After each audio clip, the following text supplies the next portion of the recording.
아버지 하나님 감사합니다. 부족하고 연약한 종 하나님의 명령 따라서 주님의 사명을 따라서 아버지 이 시간도 귀하고 위대하신 하나님의 말씀을 붙들고 태어납니다.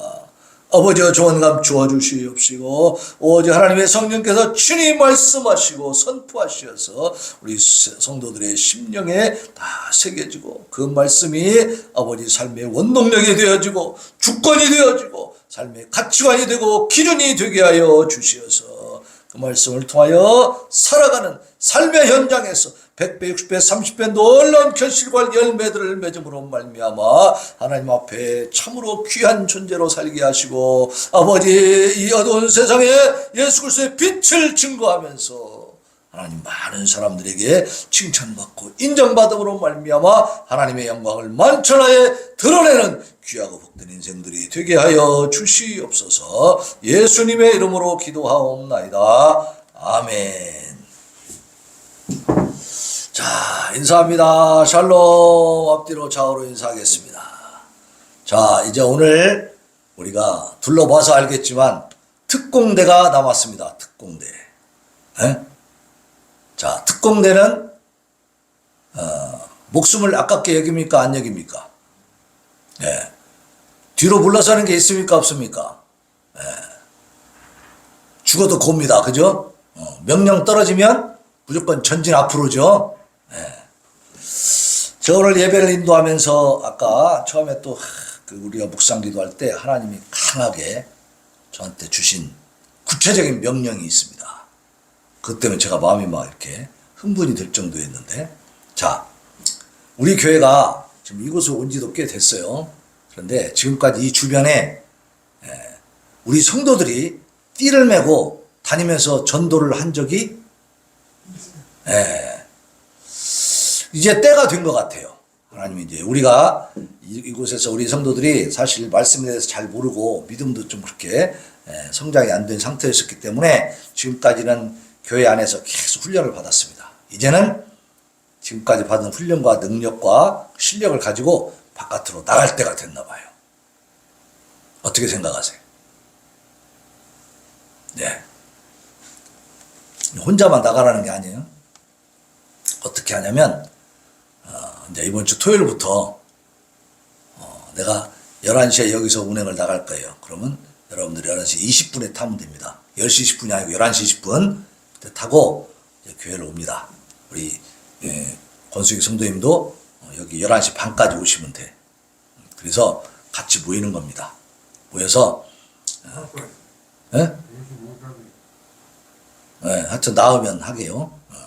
그래서 일단 여기 우리가 11시 20분에 여러분들이 거기서 차를 타고 교회를 와서 점심을 먹을 겁니다. 점심. 배가 불러야 뭔 일을 할 거 아니야. 그러니까 점심을 먹고 그리고 점심 준비되는 동안에 우리는 이제 전도의 전략을 짜고 전도 교육을 받습니다. 전도지도 있고 또 나눠줄 것도 있어요. 그러니까 그걸 준비를 할 테니까 그걸 가지고 우리가 여기서 교육을 잘 받고 준비를 딱 해서 식사를 하고 그리고 이제 출동합니다. 그래서 멀리 갈 거 없어요. 이 주변을 도는 거예요. 이 주변을. 예, 구체적인 얘기는 또 이제 그때 가서 하겠지만 어쨌든 그렇게 우리가 이제는 교회 안에만 있지 말고 어깨띠도 다 준비가 돼 있거든요. 전에 봤죠. 우리 재혁이 예인이랑 이렇게 나와서 하는 거 봤죠. 어깨띠 메고 사모님도 했었고 그거를 성도들이 이제 해야 되는 거예요. 어떻게 생각하세요? 네? 오케이. 자, 이만큼 우리가 훈련이 된 거예요, 이제. 우리가 말씀으로 무장되지 않으면요, 전도가 안 됩니다. 못 합니다, 나가서. 그런데 내 안에 성령의 충만한 역사가 있고, 말씀으로 무장이 되고, 내 신앙이 성장이 되면 전도할 수 있는 거예요. 어렵지 않습니다. 우리가 함께, 이제, 뭐, 혼자씩 막 흩어져 가는 게 아니고, 같이 다니는 거예요, 같이. 띠를 딱 빼고, 이렇게 쫙, 그러면서, 예수님 믿으세요. 이거를 우리가 이제 매주 토요일 날 할 겁니다. 매주 토요일 날. 그러면서 하나님 앞에 기도하는 거죠. 기도하면 우리가 이루어지지만 그러나 행동할 수 있는 건 행동해야 될까요? 안 해야 될까요? 해야 돼요. 이제 때가 됐습니다. 때가 됐어.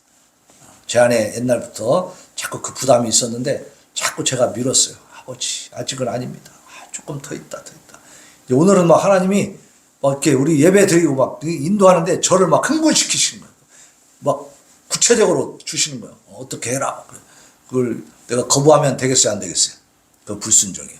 하나님 앞에 회개기도 올리면서 또 죄를 지으면 되겠습니까? 하나님의 명령, 하나님의 성령으로 감동 주시는 것은 우리가 순종해야 될 줄로 믿습니다. 네. 우리가 저기 광화문까지 데모도 다녔는데, 그지? 네, 우리 좌우장님 같이. 그러니까 이제 전도하는 것은 너무너무 이제 어떻게 보면 감사하고 또 행복한 일이죠. 네. 전투도 했는데 뭐 예수님 믿으라고 하는 이것은 우리에게 참 복된 일인 줄로 믿습니다. 기쁨과 기대를 가지고 우리가 이번 주 토요일을 기다리시기 바랍니다. 자, 오늘 말씀의 제목 같이 한번 읽어봅시다. 시작. 여호와여 다투시고 싸우소서. 이야, 이런 기도 봤어요? 근데 오늘 이게 어디서 나왔느냐? 이용문 목사님이 그냥 만들어낸 거냐? 그래 안 그래요? 아니요. 오늘 본문 말씀에 나오죠.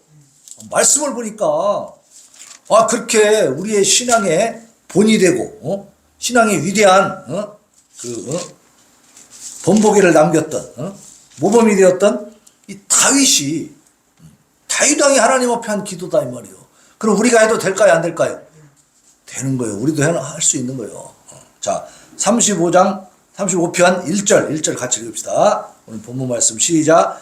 여호와여 나와 다투는 자와 다투시고 나와 싸우는 자와 싸우소서. 아멘. 자, 누가 내 대신 싸워주면 좋아, 안 좋아?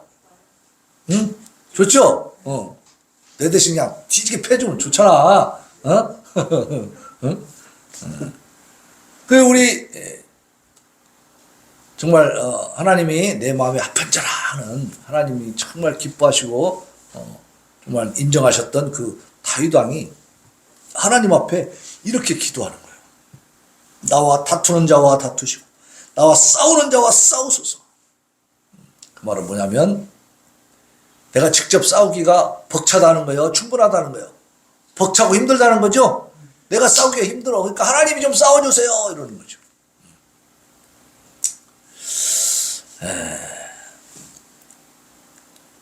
사무엘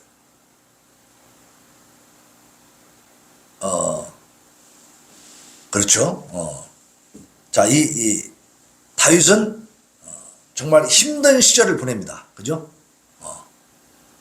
다윗은 지금 이 35편 1절만 봐도 다윗이 마음이 평안하고 기쁜 상태예요. 지금 괴롭고 힘든 상태예요. 괴롭고 힘드니까 하나님 싸워주세요 그러지. 그죠? 즐겁고 행복한 상태가 아니에요. 지금 엄청나게 힘들어. 그래서 이 시의 성격과 배경을 보면 다윗이 망명 시절에 지은 피 맺힌 피 어린 비탄시다 그 말이에요. 그러니까 여기 이 35편을 읽어보면 이 다윗의 심정이 그때 얼마나 힘들고 괴로웠는가를 알 수 있다는 겁니다. 그러면 우리가 지금 살아가는 나의 인생은 다윗처럼 그게 좀 괴롭기도 하고 힘든 일이 있습니까, 없습니까? 있죠. 있어. 많지.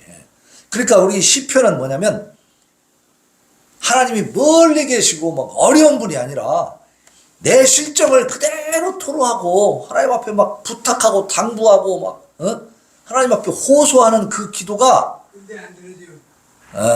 일단은 들어봐요. 그 기도가 어때요? 가능하다는 거예요? 불가능하다는 거예요? 그렇게 기도하라는 거예요? 하지 말라는 거예요? 하라는 거예요. 근데 그 기도를 할 수도 없으면 그건 더 힘들겠죠. 이 기도에 탈출구마저 없으면 사람이 어떻게 되겠어요? 그 스트레스와 화병으로 몸이 망가지고 이제 정신적으로 완전히 절망에 빠져버리면 어떻게 돼요? 극단적인 선택을 하는 거지. 하지만 우리가 기도하고 있음에는 뭐가 있어요? 항상 일단 소망이 있는 거잖아. 소망. 그래서 내가 그냥 혼자 기도할 때는 하나님 안 보이시고 하니까 이게 도대체 기도를 하나님 들어주시는지 어쩐지 이렇게 좀 의심이 가고 안 믿어지기도 하고 막 이렇게 좀 공허하기도 하단 말이에요. 그래서 우리가 말씀을 보는 겁니다. 그래서 하나님이 말씀을 주신 거예요. 그래서 말씀을 읽고 말씀을 통해서 다시 한번 확신을 얻으시기를 바랍니다. 예. 자, 다윗이 그 망명 시절에 지은 비탄시인데 다윗은 사실은 어때요? 사울을 대신해서 왕으로 기름 부음을 받았어요. 다윗은. 예. 왜냐하면 사울이 선미 이스라엘의 그 왕으로서 가져야 될 절대 유일의 조건이었던 여호와 신앙, 여호와 하나님에 대한 온전한 순수한 그 신앙을 사울 왕이 상실해 버렸어. 초대 왕이었거든요. 근데 이 사람은 하나님을 섬기는 일에 있어서 굉장히 소홀하게 돼 버렸어. 그래서 여호와 신앙이 아니고 인본주의적 신앙을 가졌어요. 그래서 사람들 위주로 인간의 눈치를 더 보고 사람들 입맛에 더 맞게 하는 이러한 왕이 되어버린 거야. 하나님 말씀대로 순종하지 않는 거예요. 자기가 막 이렇게 변형시켜 핑계대면서. 그래서 하나님이 사울 왕을 대체할 새 왕으로 BC 1025년경에 다윗을 기름 부어서 세웁니다. 사무엘상 15장 10절 11절에 보면 여호와의 말씀이 사무엘에게 임하니라. 이르시되 내가 사울을 왕으로 세운 것을 후회하노니 그가 돌이켜서 나를 따르지 아니하며 내 명령을 행하지 아니하였습니다. 하나님 뜻대로 명령 따라서 사울은 왕이니까 다른 백성들의 명령을 들을 필요는 없죠. 하지만 누구의 명령을 들어야 돼? 하나님의 명령을 들어야 하는데 하나님의 명령을 안 듣는 거야. 그러니까 하나님이 그 왕 세운 것을 후회하신다고 그랬어요. 후회하셔. 그래서 이 사무엘 선지자가 사울 왕에게도 얘기를 해줍니다. 왕이 여호와의 말씀을 버렸으므로, 왕이 여호와의 말씀에 불순종했으므로 여호와께서도 왕을 버려 왕이 되지 못하게 했습니다. 그걸 알려주는 겁니다. 근데도 사울은 진정한 회개를 하는 게 아니고 그래도 사람들 앞에서 내 체면 좀 세워주세요 이렇게 말하는 거예요. 그러니까 하나님 앞에서는 우리가 신실해야 됩니다. 거짓이나 위선이 있어서는 안 돼요. 그건 하나님 앞에 통하지 않습니다. 그래서 사무엘상 16장 12절 13절에 보면 이에 사람을 보여 그를 데려오며 이런 말씀인데 이게 무슨 말씀이냐면 사무엘 선지자에게 이제 새 왕을 세워라. 그래가지고 네가 이제 그 베들레헴으로 가라. 거기 가면은 내가 새롭게 왕으로 세울 내 아들이 있다. 그래서 지금 이 사무엘 선지자가 가는데 어디로 가냐면 이새의 집으로 갑니다. 이새는 누구냐면 다윗의 아버지입니다. 다윗은 8형제 중에 막둥입니다. 그래서 사무엘이 그 이새의 집에 가가지고 아들들 다 데려와. 막 선지자가 가니까 막 이새가 이제 막 음식을 대접하려고 그래요. 그러니까 나 음식은 안 먹는다. 일단 아들들 데려와 봐라. 그래갖고 엘리압 또 그 밑에 동생들 쫙 해서 이 7명의 아들들을 차근차근 이렇게 보면서 하나님 앞에 기도합니다. 근데 하나님이 아니다. 엘리압을 딱 봤을 때, 큰아들을 봤을 때 사무엘이 보기에는 정말 왕으로 세울 만한 그런 인품을 갖고 있는 거야. 체격도 좋고 골격도 좋고 말이지, 인물도 좋고 사람이 참 왕이 될 만한 그런 모든 걸 갖췄어. 근데 하나님 뭐라 하냐면 야, 사람은 외모를 보지만 나는 중심을 본다. 그러니까 걔는 아니야. 그래가지고 7명이 다 아니라고 한 거야. 그러니까 사무엘 선지자가 이새한테 물어봅니다. 당신의 아들이 이것뿐이냐? 더 이상 없느냐? 그러니까 말째가 하나 남았는데, 막둥이가 남았는데 걔는 지금 저기서 양치고 있어요. 그래. 그러니까 그 아버지 이새가 생각할 때는 사무엘 선지자가 와가지고 자기 아들들을 안수해주고 축복해줄 때 막둥이까지 올 필요는 없는 거예요. 그만큼 제쳐놨어 그냥 아버지는. 근데 7명이 다 아니니까 됐구라고 하는 거예요 이제. 그래서 사람을 보내서 그를 데려왔어요. 딱 보니까 그의 빛이 붉고 눈이 빼어나고 얼굴이 아름답더라. 여호와께서 이르시되 이가 그니 일어나 기름을 부으라 하시는지라. 사무엘이 기름 뿔병을 가져다가 그의 형제 중에서 그에게 부었어. 누구에게? 다윗에게. 이날 이후로 다윗이 여호와의 영에게 크게 감동되니라. 사무엘이 떠나서 라마로 가니라. 그래서 사무엘상 16장에서 이란 이제 다윗을 기름 부어 왕으로 세우는 이 의식이 행해집니다. 근데 이때 바로 왕이 될 수는 없어. 왜냐하면 왕이 현재 있죠. 사울 왕이 버티고 있다 이 말이야. 그 후에 다윗은 이제 골리앗 블레셋에 골리앗이 쳐들어와가지고 이스라엘이 지금 전전긍긍하고 있을 때, 그 막 구척이나 되는 이 거인 장수가 나와가지고, 야 이스라엘 놈들아 나하고 붙을 놈 있으면 나와봐. 니네 하나님이 최고야. 그럼 한번 나와봐. 막 하나님을 막 모독하면서 막 그렇게 큰 소리 치는데 아무도 못 나가. 그때 나는 창칼로 싸워야 하잖아요. 그렇게 거인하고 싸워갖고 1대1로 싸울 사람이 있어? 못 나가는 거예요. 아무도 못 나가. 그러니까 다윗이 거기 가보니까 폭폭한 거야. 야 저놈이 우리 하나님까지 모욕하고 있구나. 그래가지고 왕한테 얘기합니다. 내가 나가겠습니다. 그러니까 다들 막 형도 그렇고 막 형들도 거기 군대 가 있었거든. 그게 막 다 말리는 거야. 너 교만하게 함부로 끼어들지 마. 너 어른들 하는 일에. 너 가 임마. 아니라고. 하나님을 모독하는 저자를 내가 가만 놔둘 수 없다고. 왕한테 얘기해가지고 그러니까 사울왕이 그래? 그러면 내 갑옷을 입고 나가라. 그러니까 그 사울왕이 갑옷을 입어보니까 어때요? 사울왕이 키가 크거든. 체격이 좋아. 입어보니까 이거 덜거럭거리고 너무 커가지고 부담스럽기만 한 거야. 그러니까 이거 안 입겠습니다. 다 벗어나버려. 그리고 그냥 물맷돌하고 조약돌 몇 개 딱 가지고 그냥 나가는 거야. 야 너 그 돌멩이 갖고 되겠냐? 내가 이걸로 사자도 곰도 다 잡았습니다. 하나님의 이름으로 나가면 됩니다. 그러고 나가는 거야. 그래가지고 그 골리앗 앞에 딱 가니까 골리앗이 뭐라 그래요? 야 네가 나를 지금 강아지로 알고 지금 그 돌멩이 들고 이렇게 나왔냐? 막 그러는 거야. 그러니까 다윗이 뭐라 그래요? 너는 칼과 창과 단창으로 내게 나오지만 나는 여호와 하나님의 이름으로 너에게 나간다. 그러면서 물맷돌을 돌려가지고 딱 던졌는데 어떻게 됐어요? 예, 여기에 딱 돌이 박혀버린 거야. 돌이 박혔으면 어떻게 그 큰 거인 장수가 뻥 떨어지는 거지. 다윗이 가가지고 목을 쌀로 잘라가지고 딱 들어 올리는 거야. 엄청나죠. 이러한 이제 전공을 세우기 시작하는 거야. 그러면서 그 뒤에 계속해서 이제 전쟁이 있으면은 이제 다윗이 나가가지고 다 승리를 해와요. 전쟁이 승리를 하는 거야. 그러니까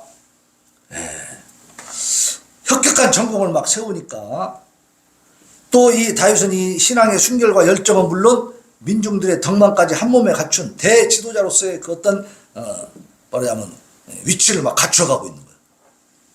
그때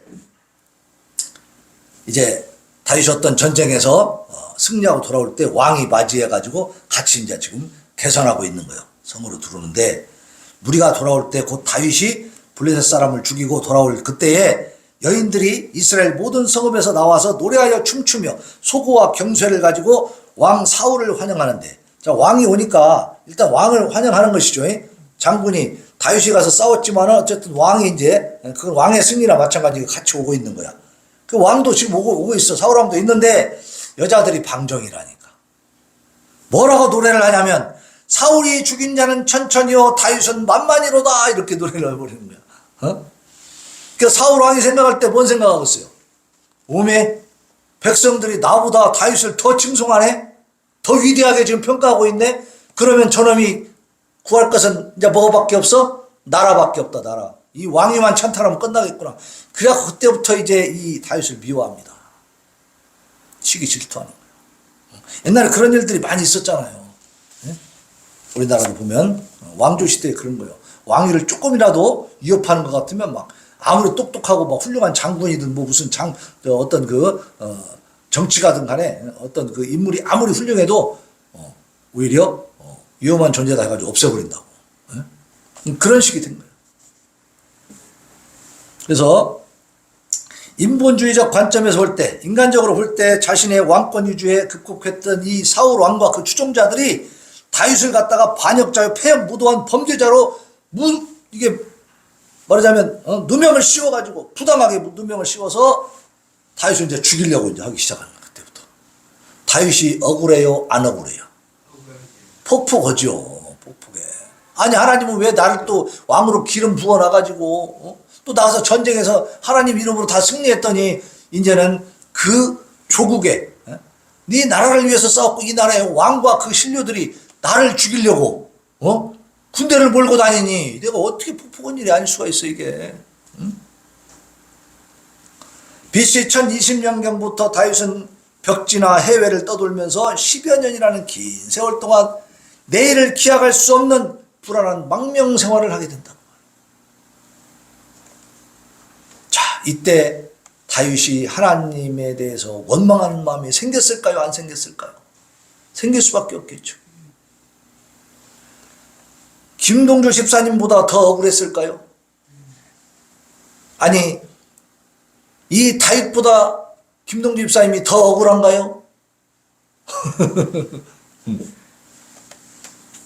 자, 오직 여호와 하나님의 신앙으로 그 순결과 덕망을 갖추었는데도 불구하고 어때요? 인고의 세월을 보내야 되는 거예요. 도망자의 신세가 돼가지고 계속 쫓겨다니면서 이 다윗의 깊은 고뇌가 여호와를 향한 절규로 일시에 분출되고 있는 것이 이 35편 시예요. 격정적 호소와 그 고발이 주조를 이루고 있다 그 말입니다. 그래서 이 35편의 시편 35편의 구성은 1절로 10절, 11절로 16절, 17절에서 28절 이렇게 나눌 수 있어요. 세 군데로. 근데 오늘 봐야 될 곳은 1절로 10절입니다. 여기에는 당장의 핍박과 수치에서의 구원에 대한 직설적인 호소와 간구가 들어있어요. 직접적으로 아주 솔직하게 하나님 앞에 간구하고 있는 거예요. 그리고 중간 부분인 11절로 16절에는 자신을 반역자 및 범죄자로 누명을 씌우면서 핍박하는 원수들의 간악함과 잔혹성을 적나라하게 집중 성토 내지 호소함으로써 하나님을 향하여 드리는 자신의 기도의 정당성 내지 긴박성을 표출하고 있는 그런 부분이고, 마지막 17절 이하 28절은 원수들의 부당하고도 사악한 핍박의 그 양상을 언급하면서 이것을 해소해 주실 것을 이제 간구하는 그런 내용으로 되어 있습니다. 그래서 이 시편 35편은 좀 기니까 이렇게 좀 나눴어요. 세 번에 걸쳐서 할 건데 오늘은 1절로 10절에 있는 말씀을 보겠습니다. 자, 먼저 1절로 3절에는 내 대신 나를 위하여 하나님 싸워주시옵소서 이런 내용이 나와요. 그죠? 나와 다투는 자, 나와 싸우는 자, 그들과 하나님이 다투어주시고 하나님이 싸워주세요. 그러면 이 지금 다윗과 다투고 싸우는 자가 누굽니까? 사울 왕과 또 그 편에 서서 무고하게 다윗을 막 모함하면서 죽이려고 하는 사람들이죠. 네. 전쟁에 나가서 싸울 때는 목숨 걸고 싸워요? 대충 싸워요? 목숨 걸고 싸우잖아요. 내 목숨도 위험한 그런 상황들을 무릅쓰고 정말 그 위기 가운데서 정말로 목숨이 왔다 갔다 하는 그 상황 가운데서 막 정말 싸워서 그 전쟁에 이기고 오는 거야. 그러면 그 전쟁에 이김으로 말미암아 누가 보호를 받아요? 왕과 신하들 백성들이 보호를 받죠. 그러니까 왕과 신하들은 다윗에게 고맙다고 그래야 돼? 다윗을 욕해야 돼? 고맙다고 그래야지. 목숨 걸고 죽으라고 싸우고 돌아오니까 어떻게 했어요? 자기를 반역자라 그러고 막 모함해가지고 역적이라 그러고 그래갖고 막 잡아 죽이려고 하는 거야. 그래서 그 상황에서 다윗은 자신이 친히 복수하지 않고 다만 하나님께서 저들을 대적해 주시기를 지금 간구하는 내용이 1절로 3절에 있는 거예요. 자, 성질 같으면 내가 원수를 갚아버리고 싶잖아. 그죠? 그래서 다윗이 어떻게든지 죽이려고 하는 생각을 가졌으면 사울 왕을 죽일 수 있는 기회가 3번이나 있었어요. 3번. 다윗은 죽이지 않았습니다. 그게 다윗의 신앙이에요. 왜? 왕을 세운 분이 누구세요? 하나님이 세웠다 이 말. 왕은 아무리 그 왕이 패역하고 잘못된 왕이라 할지라도 하나님이 세웠으니까 하나님이 기름 부어 세웠기 때문에 하나님이 처단하시라. 하나님께 맡기는 거예요.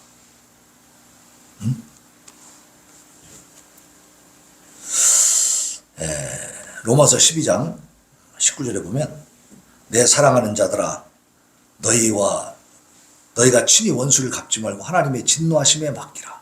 기록되었을 때 원수 갚는 것이 내게 있으니 내가 갚으리라고 주께서 말씀하시니.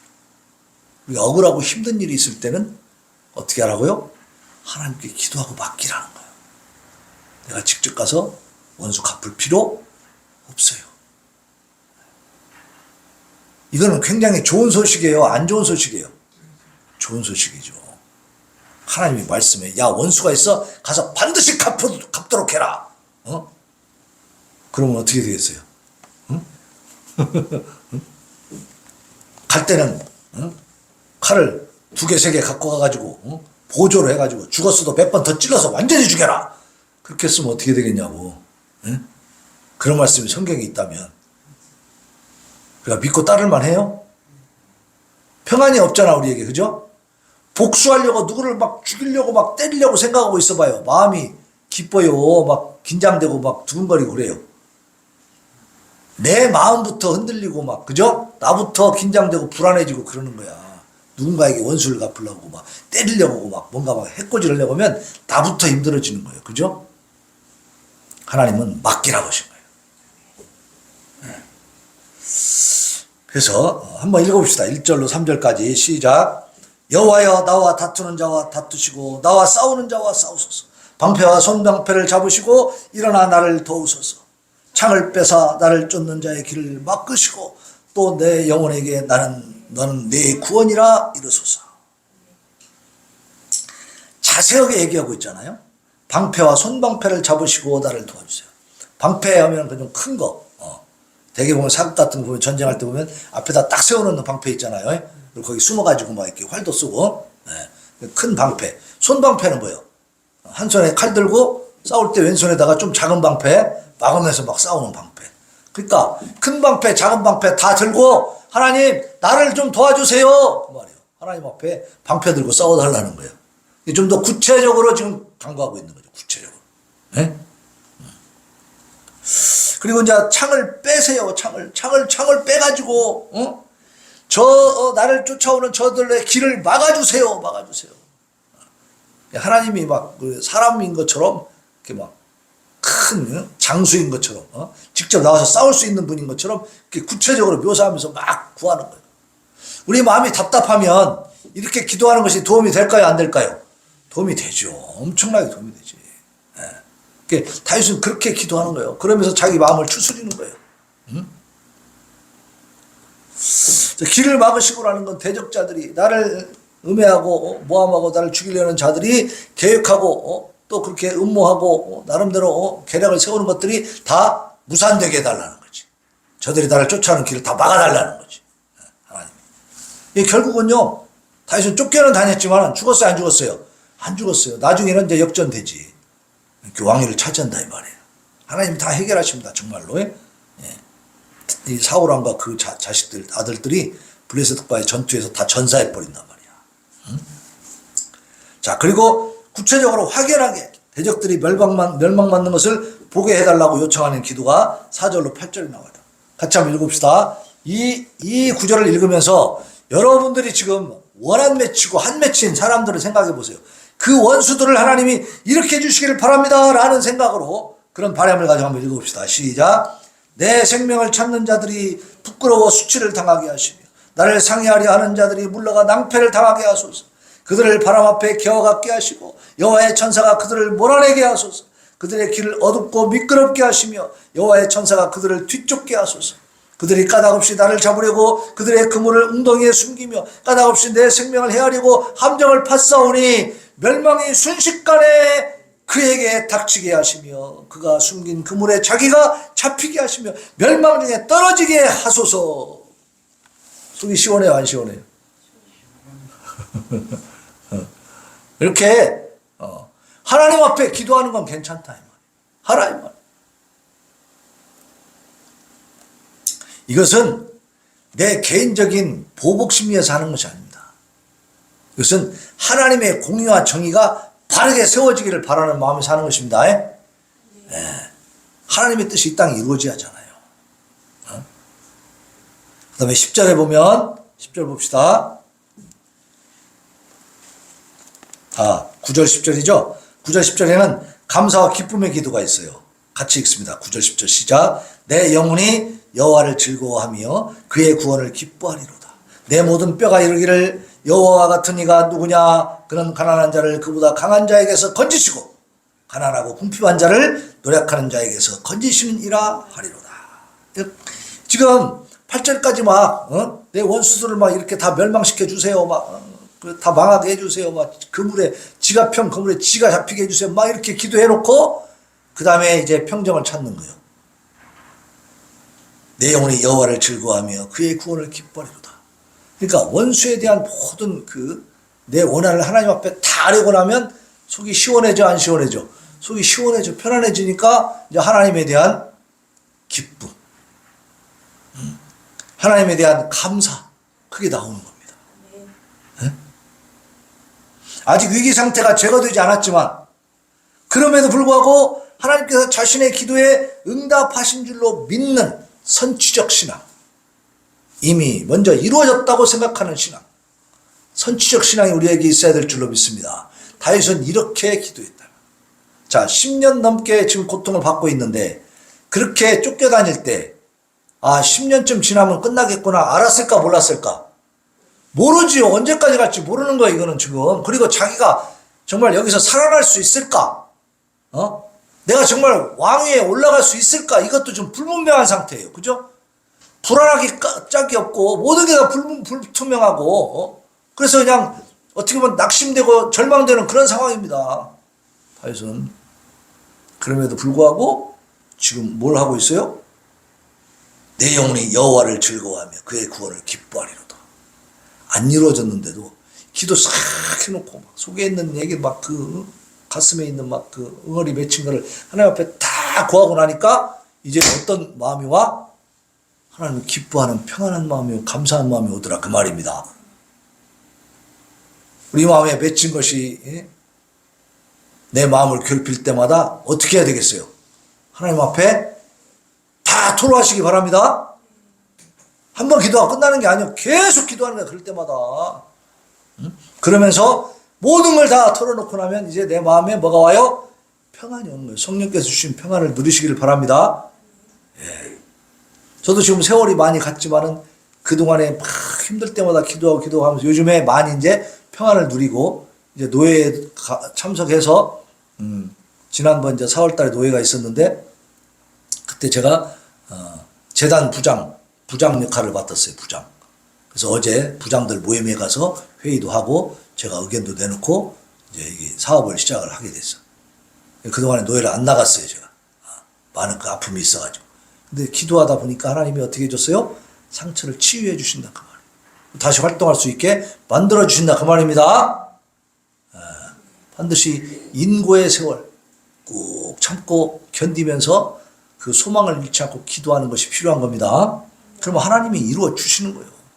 이게 지금 이 9절과 10절은 이미 하나님이 이루어 주신 게 아니고 아직은 도망자 신세로 그렇게 지금 쫓겨다니고 있는 상황인데도 불구하고 뭐 했어요? 선취적 신앙. 이미 하나님이 이루어 주셨다고 믿고 지금 이러한 감사를 올려드리고 있는 거예요.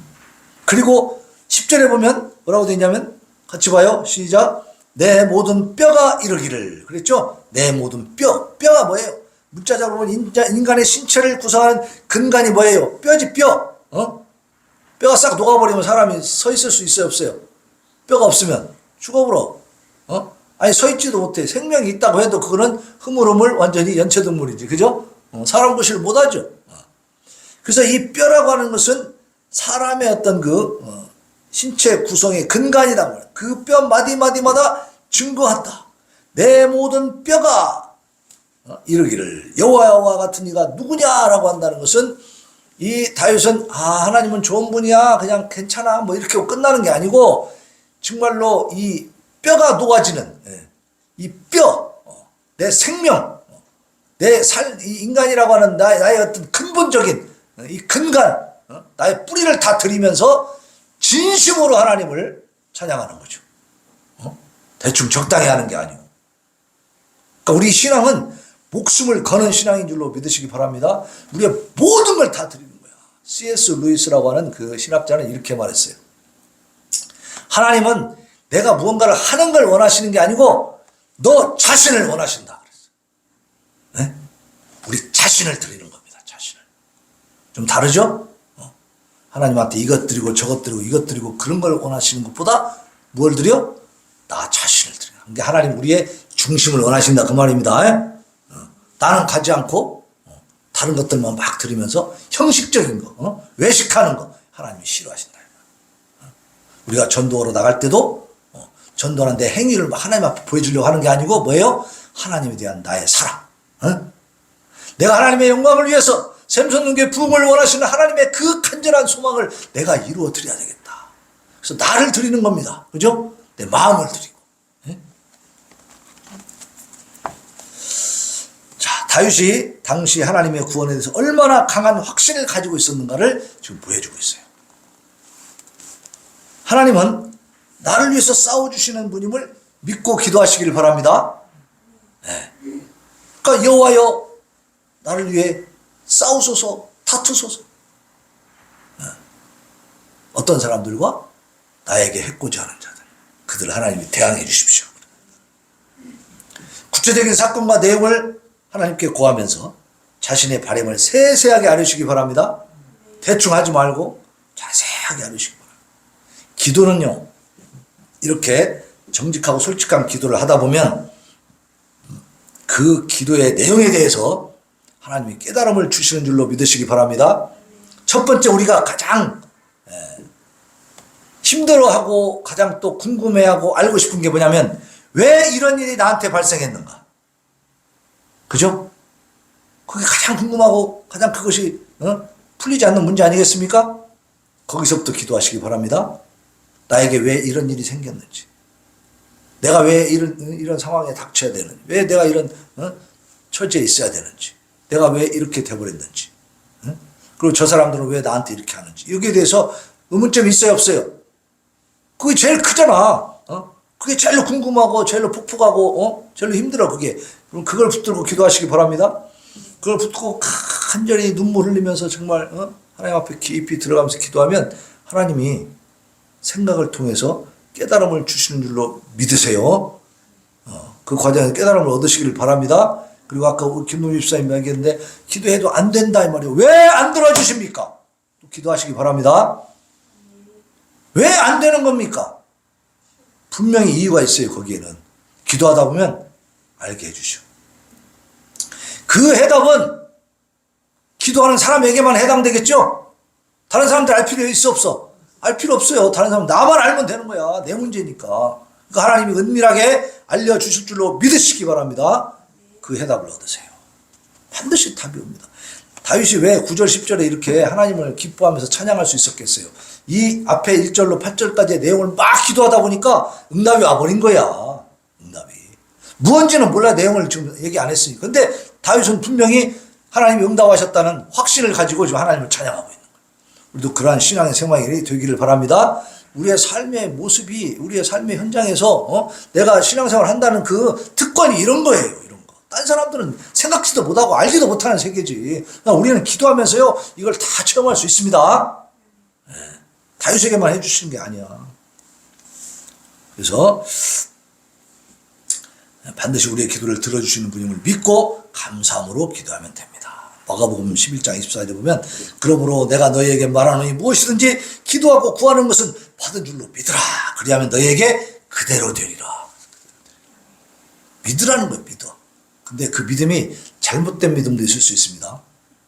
내 정욕적인, 내 욕심적인, 내 탐욕적인 그런 기도가 있을 수 있어요. 이기적인 기도가 있을 수 있어요. 다른 놈 다 죽이고 나만 살려주세요. 뭐 이런 식의 기도. 극단적으로 얘기하면 그것도 들어줄 거라고 믿으면 돼요? 그건 안 되지. 항상 우리는 나의 소원과 나의 바람을 가지고 기도할 때에 그것이 하나님 뜻에 합당한지를 먼저 걸러야 됩니다. 하나님이 인정하시고 기뻐하시는 내용인지를 먼저 생각을 해야지. 하나님이 화내실 거야 하면서도 그걸 막 구하면 돼요? 절대 안 이루어져. 그건 믿을 필요도 없는 거지. 그러나 내가 생각할 때 하나님 뜻에 합당하다고 생각되는 부분들을 기도하는데 이것이 안 이루어진다 그러면 거기에 대해서 반드시 하나님이 이 문제를 해결해 줄 것을 믿으시기를 바랍니다. 때가 되면 하나님의 때가 있다고 그랬어요. 하나님의 때. 예? 로마서 8장 33절 34절에는 누가 등에 하나님께서 택하신 자들을 고발하리요 의롭다 하신 이는 하나님이시니 누가 정죄하리요 죽으실 뿐 아니라 다시 살아나신 이는 그리스도 예수시니 그는 하나님 우편에 계신 자요 우리를 위하여 간구하시는 자시니라. 예수님이 부활 승천하셔가지고 지금 우리 부활절 아직도 이렇게 붙여놓고 있는데, 자 부활 승천하셔가지고 이제 우리하고는 이제 빠이빠이 나불라 알아서 잘 살아라 그러시는 거예요? 아니에요. 우리를 위하여 지금도 간구하고 기도하고 계신 걸 믿으시기 바랍니다. 네. 우리가 미처 기도하지 못하고 우리가 미처 깨닫지 못한 부분에 대해서는 성령님께서 탄식하면서 기도해 주신다 그랬어요. 예수의 영이에요. 예수의 영. 그게 성령이에요. 그러니까 예수님이 기도하고 계시는 겁니다. 우리를 위해서 믿으시기 바랍니다.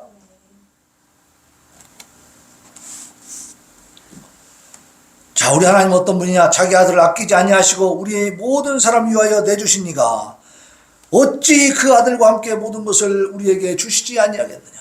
예수님을 하나밖에 없는 독생자 예수를 이 땅에 보내서 십자가에 죽게 만든 우리 그 과정 다 지금 말씀을 통해서 배웠잖아요.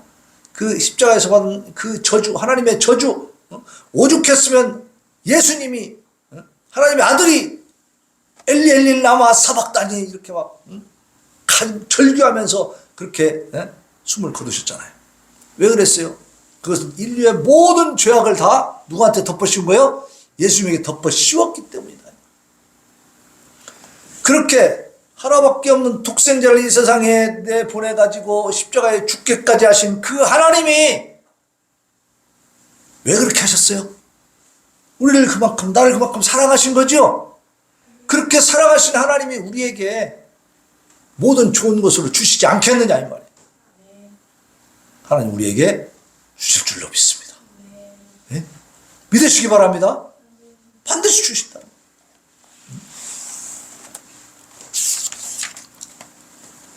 여호와여 다투시고 싸우소서. 전쟁은 하나님께 달려있으니 하나님께 다 맡기시기 바랍니다. 원수 갚는 것도 하나님께 달려있으니 하나님께 맡기시고 나는 평온한 가운데 주님이 기뻐하시고 원하시는 일을 하면 되는 거예요. 그 사명을 감당하면서 새 힘을 얻으시기 바랍니다. 우리가 이제 이번 주 토요일부터 전도를 나갑니다. 어깨띠를 둘러매고. 김동규 집사님 그런 거 해봤어요? 안 해봤어요? 생전 처음 해보고 얼마나 영광스러워요. 멋있습니다. 천군 천사가 함께 할 줄로 믿습니다. 자, 우리가 그 전도를 나갈 때 천국에서 잔치가 벌어집니다. 잔치가. 분명히 하나님이 예비해 두신 영혼이 있을까요? 없을까요? 있습니다. 반드시 결실이 있을 줄로 믿습니다. 네. 자, 우리의 문제를 하나님께 맡기고 하나님께서 싸워주시니까 우리는 하나님의 일을 열심히 하자. 그 말이에요. 그리고 우리 마음에 괴롭고 힘든 일이 있을 때마다 이 다윗과 같이 35편 열어놓고 막 읽으면서 같이 기도하는 거예요. 저도 옛날에 저쪽에 처음에 개척해가지고 명산동 쪽에 있을 때 그때는 정말로 막 이 교회도 처음 하는 거고 신학도 막 처음 하고 있는 중이고 막 여러 가지 힘든 일이 많았어요. 그때는 경제적으로도 정말 힘들었어요. 우리 애들이 정말로 쌀이 없어가지고 밀가루 막 그 수제비만 먹고 있는 그런 상황. 이렇게 이제 어려운 시절에 정말 괴로우니까 하나님 앞에 기도하는데 막 뭘 해야 될지를 모르겠더라고. 너무 막막하니까 시편을 펴놓고 막 읽었어요. 시편을 읽으니까 다 내 마음이에요. 내 마음. 여러분 힘들 때마다 시편을 열어놓고 읽으시기 바랍니다. 읽으면서 내 마음을 실어가지고 하나님 내 마음이 이렇습니다. 하나님 내 마음이 이렇습니다. 나를 좀 구해주세요. 나를 도와주세요. 그러면서 하나님의 그 격려와 위로를 받고 다시 새 힘을 얻는 거예요. 다시 나아갈 수 있게. 그래서 하나님은 우리에게 포기하지 않게 해주시고 반드시 이루게 해주신 것을 믿고 감사하시길 바랍니다. 자, 이 시간 우리가 기도하는데요. 여기 기도 주보에 보세요. 교회 소식을 보면 도고 기도가 쭉 있죠. 우리 교회 성도들 형편에 따라서 기도 제목을 다 해놨어요.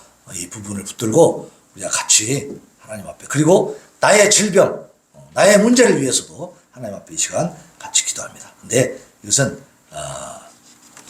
오늘 주신 말씀, 하나님이 다 다투시고 싸우셔서 해결해 주실 것을 믿으면서 그 하나님 앞에 우리가 기도하는 겁니다. 그래서 우리 성도들, 우리 교회 성도들을 위해서도 기도하고 자기 자신을 위해서도 기도하고 하나님 앞에 이 시간 통성으로 정말 간절하게 눈물 콧물 흘려가면서 진실하게 기도할 수 있기를 바랍니다. 주여